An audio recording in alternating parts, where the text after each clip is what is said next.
வணக்கம். இன்றைக்கி நான் முருகர்லேருந்து ஆரம்பிக்கிறேன். இது ரைஸ் மில் எங்களோட அம்மா வீடுன்னு வீடியோ போட்டிருக்கு ஆல்ரெடி.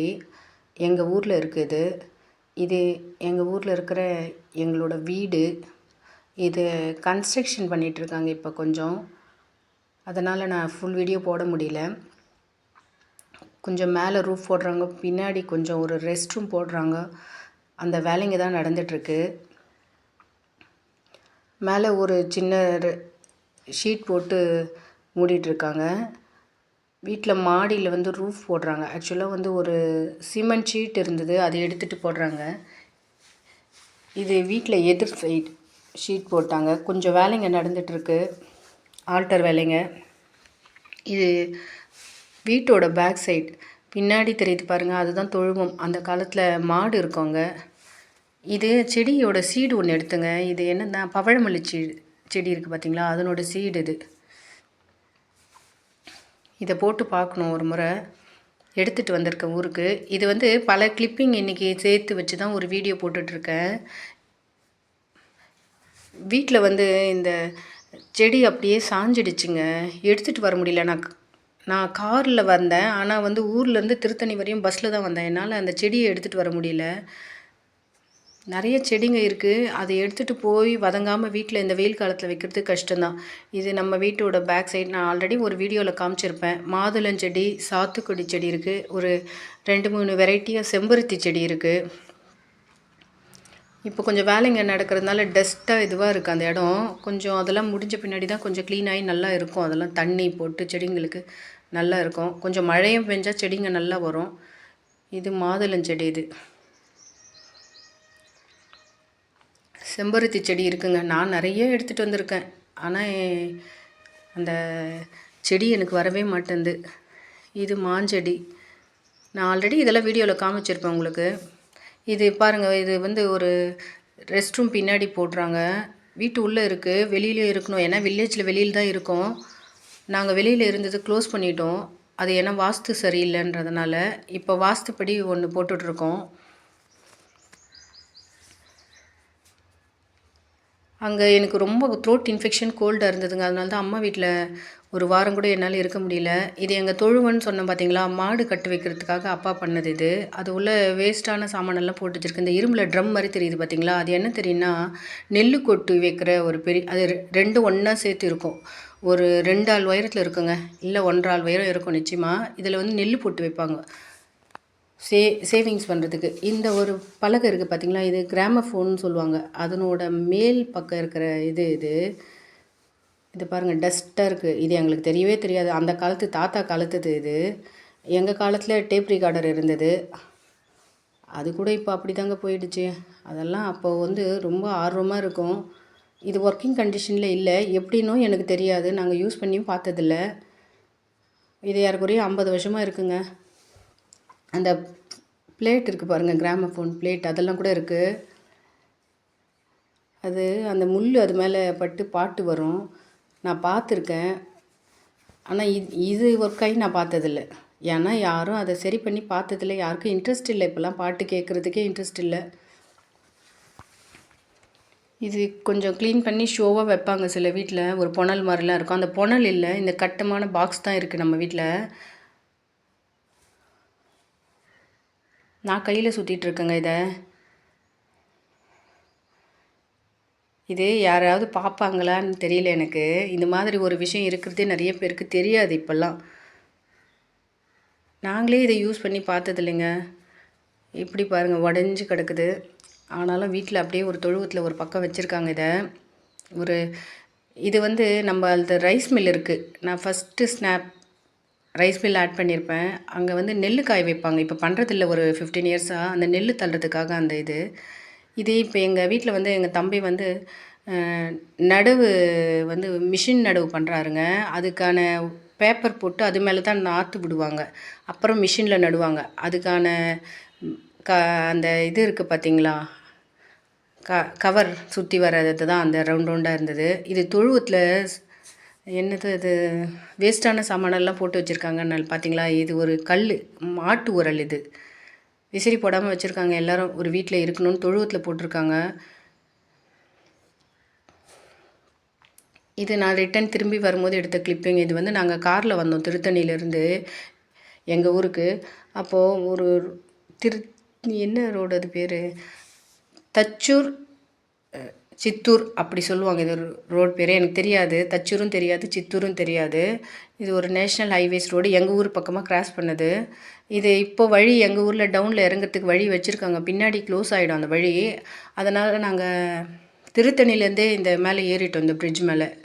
இன்னும் இந்த ரோடு ஒர்க் நடக்கிறதுனால நமக்கு ஃப்ரீ தான். அப்புறம் ரோடு திறந்துட்டு ஓப்பன் பண்ணிட்டாங்கன்னா நமக்கு டோல்கேட்டில் காசு கட்ட வேண்டியிருக்கும். ஃப்ரீயாக இருக்குது. ஒரு வண்டியும் போல், ஒரு பைக் கூட போல பாருங்கள். காலியாக இருக்குது ரோடு. அந்த கன்ஸ்ட்ரக்ஷன் வேலை செய்கிற இடத்துல ஓடுற வண்டிங்க தான் ஓடுது. ரொம்ப எக்ஸலண்ட் வியூவாக இருந்தது இது. நான் பேக் சைடில் இருந்ததுனால எனக்கு சரியாக எடுக்க முடியல.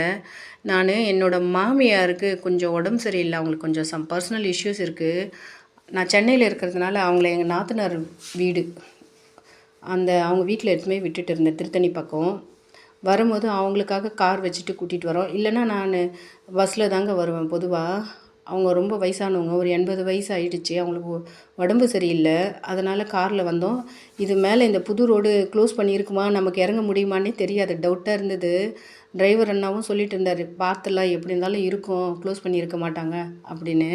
எங்கள் ஊர் பக்கம் ஒரு இறங்கிறதுக்கு ஒரு சரிவார் ரோடு வச்சுருக்காங்க, பின்னாடி அதை க்ளோஸ் பண்ணிவிடுவாங்க. இந்த காலியாக இருந்ததுங்க, ரொம்ப நல்ல வியூ. இது மாதிரி ரோடு ஓப்பன் ஆகிட்டா அப்புறம் போகவே முடியாது. ஒரு பிஸியாக இருக்கும் இந்த ரோடு, அதுக்காக சொல்ல வரேன். இப்போ காலியாக இருக்குது பாருங்கள். வெறும் சுற்றி வயல்வெளிங்க, மலை. என்னால் நான் கரெக்டாக கேப்சர் பண்ண முடியல. இந்த பாருங்கள், ஒர்க் பண்ணுற அந்த தாராஸ் வண்டிங்க தான் போகுது. அப்படியே நல்ல வியூ, அவ்வளோ அழகாக இருக்குது. பைக்கில் போயிட்டு எடுத்துகிட்டு போனாலும் நல்லா இருக்குது. இது கண்ணாடியில் நான் பேக் சைட்லேருந்து எடுக்கிறது அவ்வளோ சரியாக வரல. வீடு வந்து சேர்ந்துட்டேங்க. வீட்டில் 1.5 மாதம் இல்லாதனால பூச்சி எல்லாத்துலேயும் பூச்சி அடிச்சிடும். நல்ல வெயிலுங்க இங்கே. இது மலை பகுதி, அதனால நல்ல வெயில். பருப்புகள்லாம் எடுத்து கொஞ்சம் கொஞ்சமாக செய்யலான்னு நான் உளுத்தம் பருப்பு, துவரம் பருப்பு தான் எடுத்து காய வச்சுருக்கேன் வீட்டில் இருக்கிறத. இது ஒரு 2 நாள் நல்லா காய வச்சு வைக்கணும். வடகம் காய வைக்கணும். ஒரே அடியாக எல்லா வேலையும் செய்ய முடியாது. இன்றைக்கி நான் ஒரு 10 கிலோ புளி வாங்கினேங்க. எங்கள் மரம் வெட்டிட்டோம் நாங்கள் பின்னாடி இருந்ததை. அதை ஒரு அக்காவோட சேர்த்து நறுக்கணும். 10 கிலோ புளியும் நறுக்கி முடித்தாச்சு. இதுக்கே 12 ஆகிடுச்சுங்க டைம். கூடவே இருந்து அந்த எல்லாத்தையும் சீடு, அந்த நார் எல்லாத்தையும் எடுத்துட்டேன். அளந்து பார்த்தா தான் தெரியும் எவ்வளோ வந்ததுன்னு நமக்கு. நான் ஒரு கிலோ அந்த கொட்டையோடு இந்த புளி வந்து 60 ரூபாய்க்கு வாங்கினேன். நறுக்கிறதெல்லாம் நம்மங்க. இப்போ நான் ஒரு அக்கா வச்சு நறுக்கினேன் பார்த்தீங்களா, அவங்களுக்கு ஒரு அரை நாள் கூலி தரணும். இங்கே வந்து அரை நாள் கூலி வந்து லேடிஸ்க்கு வந்து 180 ரூபாய். இப்போது கூடவே நானும் வேலை பண்ணேங்க. அப்போ தான் வேலை முடியும், ஒருத்தரே பண்ண முடியாது. 10 கிலோ புளி நறுக்கிட்டேன். இப்போ இவ்வளோ நார் வந்திருக்கு பாருங்கள். இப்போ இது எல்லாத்தையும் பெருக்கி முடித்து எதுவுமே கொட்டணும். அந்த புளியை கூடவே நான் காய வச்சுட்டேன். நல்லா ட்ரை ஆகிடுச்சு. இன்னொரு நாள் காய வச்சேன்னா போதும். ஃப்ரிட்ஜில் ஒரு 5 கிலோ எடுத்து வச்சுடுவேன். இந்த வேலைங்க முடிச்சுட்டு பின்னாடி தான் எடுக்கிறேன். ஏன்னா இதெல்லாம் கேமரா வச்சு எடுத்துகிட்டு இருந்தால் அவங்களுக்கும் கஷ்டமாக இருக்கும், எனக்கும் கஷ்டமாக இருக்கும். நம்ம வேலை தான் முடிக்கணும்னு அதை தான் பண்ணேன். வீட்டில் வாஷிங் மிஷின் நடுவில் போய் போட்டுட்டு வந்தேங்க. துணி எல்லாம் காய வைக்கணும். நிறைய துணி சேர்ந்துடுச்சு, 2 நாள் போடணும். என்னோடய சேனலை பார்த்த அனைவருக்கும் நன்றி. தொடர்ந்து பாருங்கள், சப்ஸ்கிரைப் பண்ணுங்கள், கமெண்ட்ஸ் பண்ணுங்கள். நானும் சொல்லிகிட்டே தான் இருக்கேன் கமெண்ட்ஸ் பண்ணுங்கன்னு. நிறைய பேர் கமெண்ட்ஸ் பண்ண மாட்டேன்றீங்க. உங்களோட ஒப்பீனியனை கொஞ்சம் சொல்லுங்கள். இது மார்னிங் செஞ்ச கிளிப்பிங்கும் ஆட் பண்ணியிருக்கேன். என்னோடய கருப்பு வானல் நான் வீடியோக்காக புது வானல் மாற்றலைங்க, மாற்றவும் விரும்பலை. ஏன்னா என்னோடய வீடு நேச்சர் இப்படி தாங்க. எங்கள் வில்லேஜில் இந்த லைஃப்க்கு இப்படி தான் வாழ முடியும். நான் அந்தளவுக்கு ஃப்ரீயாக இல்லை, வீடியோக்காக எடுத்து போடுற அளவுக்கு ஃப்ரீயாக இல்லை, அதுதான் நிஜம். இது எங்கள் மாமியார் எங்கள் வீட்டுக்காரருக்காக மட்டும்தான் நான் செய்கிறேன். நான் காலையில் டிஃபன் சாப்பிட மாட்டேன்.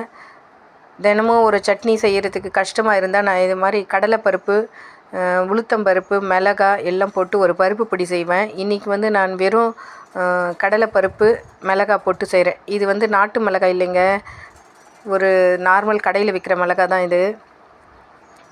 இது வாங்கிட்டோம். அதனால் இதை போட்டு செஞ்சிட்ருக்கேன். இது வந்து பருப்பு பொடி அரைக்க போகிறேன் இதில். இதை கொஞ்சம் நல்லா பொன்னிறமாக வறுத்துட்டு நம்ம கொஞ்சம் பெருங்காயம் ஆட் பண்ணி உப்பு தேவையான அளவுக்கு ஆட் பண்ணி அரைச்சோம்னா பருப்பு பொடி ரெடி ஆகிடும். இன்றைக்கி நான் பூண்டும் இது நான் ஒரே நாளில் காலி பண்ணுறதுனால இன்றைக்கி பூண்டும் இதோடையே போட்டு மிக்ஸி ஜார்லேயே அரைச்சிட போகிறேன்.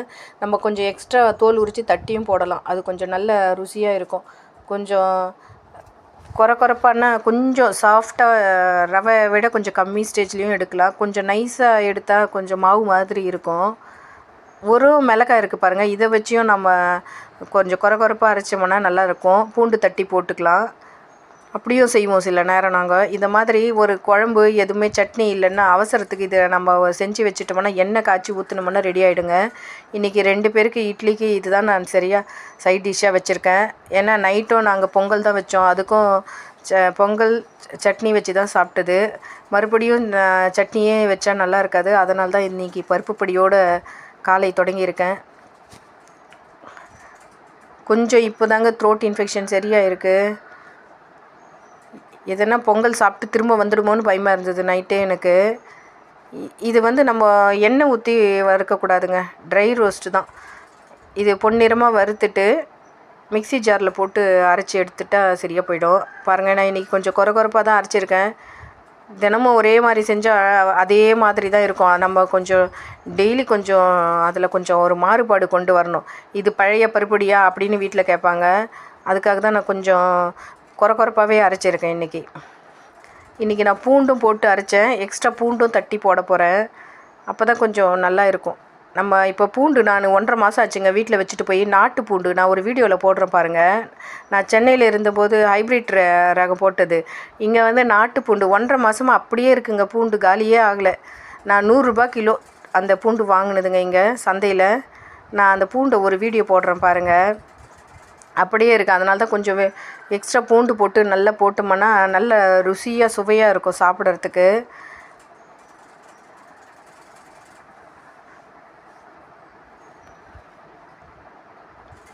எண்ணெய் காய வச்சு ஊற்றினோம்னா அப்போது நமக்கு உடனே வேலை முடிஞ்சிடுங்க. ஒரு 10 நிமிஷம் இட்லி வேக வைக்கிற நேரம் தான் சமையலில் நமக்கு காலையில் வேலை. அப்புறம் ஃப்ரீயாக தாங்க இருக்கணும். இந்த வேலைலாம் இல்லை. இந்த கிண்ணம் ரொம்ப அழகாக இருக்குங்க. எனக்கு ரொம்ப பிடிக்கும். இந்த சின்ன குட்டி கிண்ணங்களை தான் இந்த மாதிரி ஒரு குட்டி கிண்ணத்தில் பருப்பு பொடி செஞ்சு வச்சா நல்லா இருக்குங்க. அந்த ஒரு நம்ம செய்கிறதுக்கு திட்டமாக நல்லா இருக்கும். பாருங்கள், இன்றைக்கி கொஞ்சம் கொரப்பாக தான் அரைச்சிருக்கேன் பருப்பு பொடி. இது தோசைக்கும் சாப்பிட ரொம்ப நல்லா இருக்குங்க. இது வரைக்கும் என்னோடய வீடியோ பொறுமையாக பார்த்த அனைவருக்கும் நன்றி. தொடர்ந்து பாருங்கள். Keep supporting me. கமெண்ட்ஸ் பண்ணுங்கள்.